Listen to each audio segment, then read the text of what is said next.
Hoy hablaremos sobre la I-220A, los requisitos necesarios para conseguir un parol, la petición familiar I-130 y novedades del La pregunta CBP-1. tiene dos respuestas. Notas de inmigración con los abogados Alejandro Vázquez Sánchez y Luis Negrón.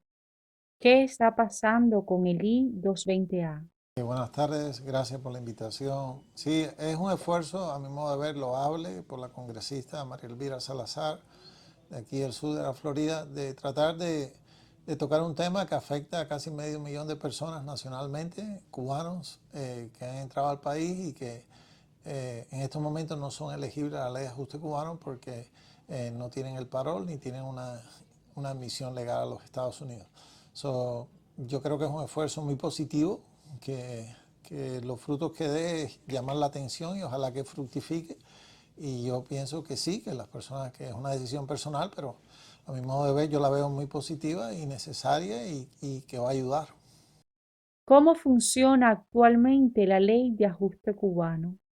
Es una ley que viene de la década del 60, el año 66, y que ha beneficiado a muchas personas de origen cubano o nacionales de Cuba y que establece, y también a sus derivados, o esposas e hijos menores de personas que no han nacido en Cuba.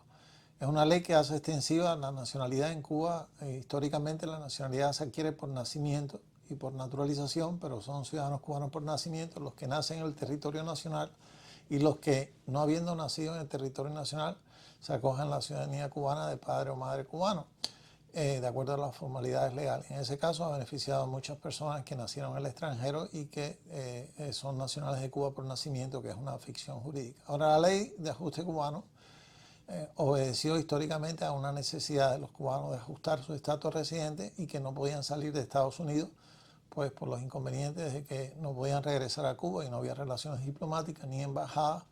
Tenían entonces que salir al territorio contiguo, en este caso Canadá, para poder hacer el proceso de ajuste de estatus. Y para evitar eso, pues se hizo esta ley de ajuste cubano que dio muchos beneficios y continúa dando beneficios a los cubanos, que es muy sencilla porque no necesita una petición inicial. En inmigración se necesita, lo que le llaman un self-petition, que es la misma persona que está aplicando se convierte en el patrocinador de la persona, en este caso, y va directo a la residencia. Ahora es una ley que da residencia.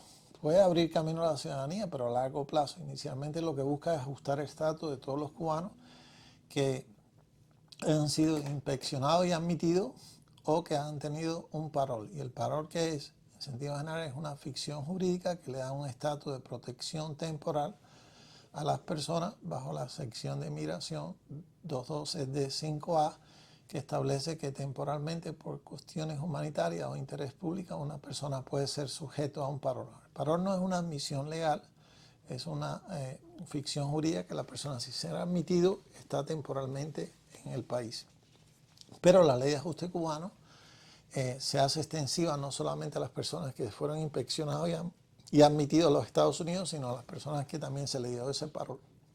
¿Qué requisitos tiene que tener a grandes rasgos?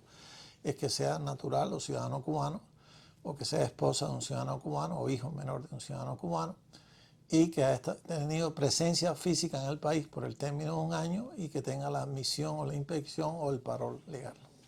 ¿Qué requisitos debe cumplir una persona para recibir un parol? Está el parol de la persona que está en Estados Unidos, y tradicionalmente cuando usted es inspeccionado por un proceso de inmigración, usted lo rechaza y lo devuelven, o si pide miedo creíble lo ponen en corte. Y al liberarlo, si deciden liberarlo, porque puede permanecer detenido, un aplicante para admisión debe ser liberado con un parol bajo la sección 212 d 5A de la ley migratoria, en parte debido a un caso de la Corte Suprema que es Jennings versus Rodríguez. Son las partes del proceso del 2018. Ahora, el término es que es un aplicante para admisión. Entonces, si la persona es un arribante extranjero, si una persona que entra por un puerto de entrada, técnicamente esta persona, cuando es procesada, si es liberada, porque no está obligada a ser liberada, si es liberada, la persona debe ser liberada solamente con un parol bajo la sección 212D5A. Ahora, ¿por qué se ha trabado esto en relación con la I-220A? Son porque durante el periodo de la pandemia, al cerrarse los puentes o puertos fronterizos, las personas tuvieron que entrar irregularmente al país. Y el gobierno permitió eso, en realidad.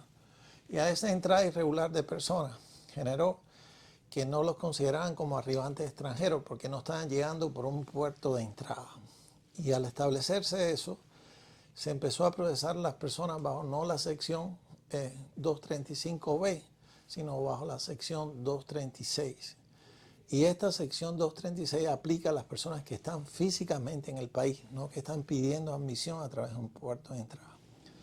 Ahora, bajo la sección 236 del acta migratorio, las personas pueden ser liberadas bajo fianza o bajo su propia palabra, bajo supervisión, que es la famosa I-220A, que tienen la mayoría de personas que en esas circunstancias entraron de esa manera. Ahora, la cuestión legal es si una persona que entró al país irregularmente, pero que es detenida durante los primeros X días de haber entrado y que no está a más de unas millas determinadas fuera del país, debe ser considerado entonces como una persona que físicamente está aquí o debe ser tratado bajo la sección 235B y aplicarle el mismo estándar de que si es liberado, sea liberado con un parol, que es la única manera que puede ser liberado. Cuando usted lee la decisión de la Corte Suprema en Jering versus Rodríguez, entiende que debe ser tratada de esta manera, de la manera que, aunque entró de manera irregular, porque es detenida dentro de los primeros días y está a menos distancia de la frontera requerida, debe entonces ser procesado como si fuera un aplicante para admisión, como un arribante extranjero, y no como la persona que lleva más tiempo aquí en el país. Pero lamentablemente, en estos momentos, la Junta de Apelaciones de Inmigración no coincide con esa interpretación. Y al no coincidir, se ha creado el dilema que los cubanos que tienen I-220A no pueden ser considerados como debieron ser procesados y liberados bajo la sección 212D5A, que es la que establece un parol, y entonces se le ha negado entonces la residencia por la ley de ajuste cubano. Las personas con I-220A que se acojan al I-130 tienen que salir del país para pedir un perdón en un consulado. Sí, es una buena pregunta. La I-130 es una petición familiar. O sea, usted tiene que tener una petición familiar hecha, ya sea una petición inmediata o una petición que no es inmediata. Las peticiones inmediatas son las peticiones de cónyuge, de padres a hijos menores de 21 o de padres mayores de 21 o de ciudadanos americanos mayores de 21 a padres. Las no inmediatas tienen un orden de prioridad. F1, F2, F3 o F4, depende de la relación que sea. Ciudadanos pidiendo a hijos mayores de 21 de edad solteros, residente pidiendo a cónyuges o a hijos menores de 21, residente pidiendo a hijos solteros mayores de 21, o ciudadanos americanos pidiendo a hijos casados, que es F3 y F4. En estas peticiones hay un orden de prioridad, quiere decir que hay menos visas que peticiones y hay una lista de espera. Ahora, ¿cómo funciona el tema de la I-130 con las personas que entraron irregular y que tienen una I-220A? Esas personas no pueden ser sujetos de ajuste de estatus dentro del país por la entrada irregular. Esas personas tienen que hacer un proceso consular. Pero para hacer el proceso consular tienen que pedir un perdón porque entraron de manera irregular, que es el famoso I-601A, que lamentablemente tiene un tiempo de procesamiento de casi 3 años y medio. La persona que tenga una petición familiar tiene que hacerla consular y después tiene que iniciar el proceso de perdón de la I-601A, y si se lo aprueba, entonces tiene que salir. Si sale, la estancia es corta, porque es la estancia del procesamiento, 3, 4 semanas máximo, pero lo que demora el término es el procesamiento de la I-601A, que es muy dilatado, amén de que si no es una petición inmediata, también hay lista de espera en las peticiones no inmediatas. Ahora, ¿qué ayuda una I-130? Ayuda a las personas que están en corte a tener un posible remedio colateral. ¿Qué quiere decir? Que antes de entrar a un juicio definitivo de asilo, puede haber, porque es en la discreción del juez, una dilatación o postergar la audiencia final, y eso gana tiempo a la persona a ver si hay una solución al tema de la I-220A. ¿Qué novedades hay con las citas del CBP One?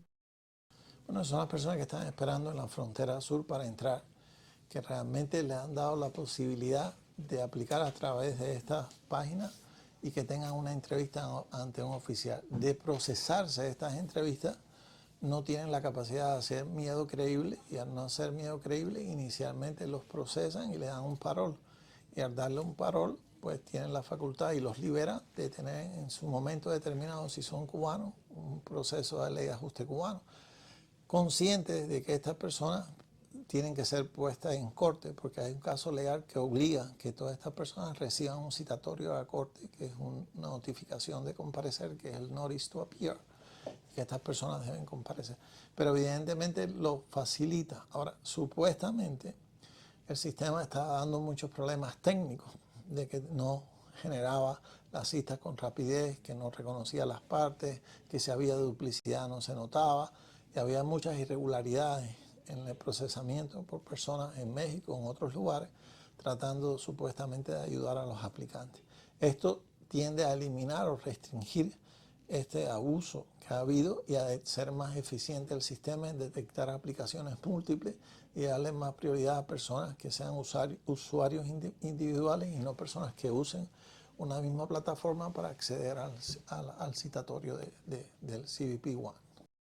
Pregunta de Lizzie. Si mi esposo tiene una I-220A y yo y mis hijos menores somos residentes legales, ¿podemos hacerle una petición familiar I-130A? Se le puede hacer la I-130, a ella se la puede hacer al esposo. Los hijos residentes no pueden pedir a los padres. Ella le puede hacer al esposo. Es una petición que tiene una lista de espera de 3 años y medio de prioridad y conlleva la I-130, más conlleva después en su momento la I-601A, y cuando se haga tiene que hacerse consular, porque la persona con una I-220A en este momento no puede aplicar legalmente en los Estados Unidos. Pregunta de Julio Silvio Benavi. ¿Puede un padre residente hacer algún trámite que pueda ayudar a sus hijos y nietos que entraron con una I-220A? Un padre puede hacerlo siempre y cuando el hijo sea soltero. O sea, un hijo mayor, un residente no puede pedir a hijos mayores casados.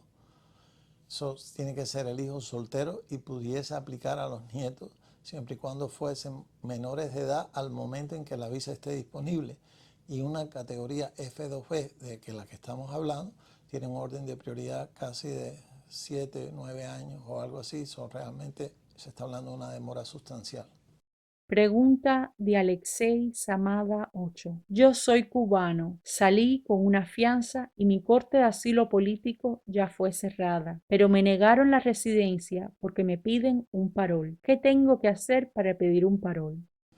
Usted puede dirigirse a hacer una solicitud de parol a la oficina de ICE y hacerlo basado en cuestiones humanitarias o de interés público, pero en este caso más bien es humanitario.